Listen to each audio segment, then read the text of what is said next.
అందరికీ నమస్కారం. ముందుగా యాప్ ఫర్ మెనూ ఛానల్కి స్వాగతం. ఈరోజు మా ఛానల్లో మీరు చూడబోతున్న రెసిపీ ఆనపకాయ చట్నీ. ఈ చట్నీని చేయడం చాలా సింపుల్, అలాగే ఇది ఒక 4 రోజులు నిల్వ కూడా ఉంటుంది. ఈ చట్నీని ఇడ్లీలోకి, దోశలోకి, అలాగే అన్నంలోకి కూడా మనం తీసుకోవచ్చు, చాలా బాగుంటుంది.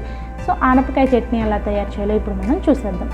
ముందుగా స్టవ్ మీద ప్యాన్ పెట్టుకొని దీంట్లో 5 టేబుల్ స్పూన్స్ ఆయిల్ని వేసుకోవాలి. ఆయిల్ కొద్దిగా వేడి అయ్యాక దీంట్లో మనం 1 టేబుల్ స్పూన్ మెంతులు వేసుకోవాలి.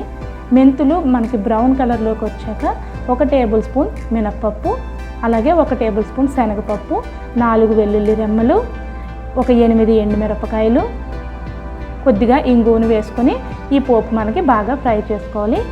మీరు తినే కారాన్ని బట్టి మీరు కారం, ఎండుమిరపకాయలు ఎక్కువ లేదా తక్కువ వేసుకోండి.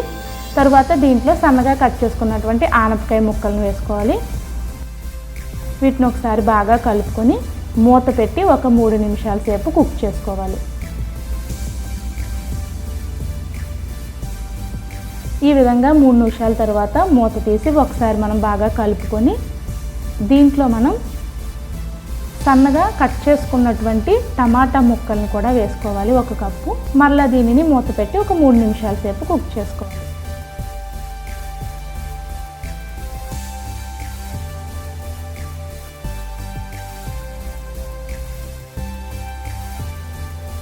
తర్వాత దీంట్లో 1 టేబుల్ స్పూన్ పసుపు వేసుకోవాలి, అలాగే ఒక 2 టేబుల్ స్పూన్స్ ఉప్పును వేసుకోవాలి. వేసుకొని బాగా కలుపుకోవాలి. ఉప్పు వేసుకున్నాక దీంట్లో నీరు అనేది కొంచెం ఎక్కువ అవుతుంది. మరలా మూత పెట్టి 3 నిమిషాలు కుక్ చేసుకోవాలి. ముక్కల్లో ఉండే నీరు మొత్తం మనకి ఎవాపరేట్ అయిపోయే వరకు మనం కుక్ చేసుకోవాలి. తర్వాత దీంట్లో కొంచెం బెల్లం ముక్క వేసుకోవాలి. దీనివల్ల ఉప్పు ఎక్కువైనా తక్కువైనా ఈ బెల్లం ముక్క దాన్ని సెట్ చేస్తుంది. తర్వాత దీన్ని స్టవ్ కట్టేసి మనం చల్లారనివ్వాలి. చల్లారినటువంటి ఈ ముక్కల్ని మిక్సీ జార్లో వేసుకోవాలి. తర్వాత దీన్ని మెత్తగా పేస్ట్ కింద మనం గ్రైండ్ చేసుకోవాలి.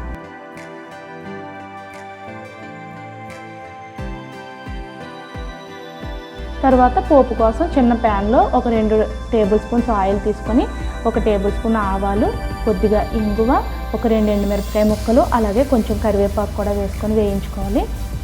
ఇలా రెడీ అయినటువంటి చట్నీని ఒక బౌల్లోకి తీసుకొని మనం ముందుగా వేయించుకున్నటువంటి పోపుని ఈ చట్నీ మీద వేసుకున్నట్టయితే ఎంతో టేస్టీగా ఉండే ఆనపకాయ చట్నీ రెడీ. ఒకసారి ఈ రెసిపీని మీరు కూడా ట్రై చేయండి. మా వీడియోస్ కనుక మీకు నచ్చినట్టయితే లైక్ చేయండి, షేర్ చేయండి, సబ్స్క్రైబ్ చేయండి. అలాగే మా ఛానల్ నుంచి అన్ని నోటిఫికేషన్స్ వెంటనే పొందడానికి పక్కనే ఉన్న బెల్ బటన్ని ప్రెస్ చేసి ఆల్ ఆప్షన్ సెలెక్ట్ చేసుకోవడం మాత్రం మర్చిపోకండి.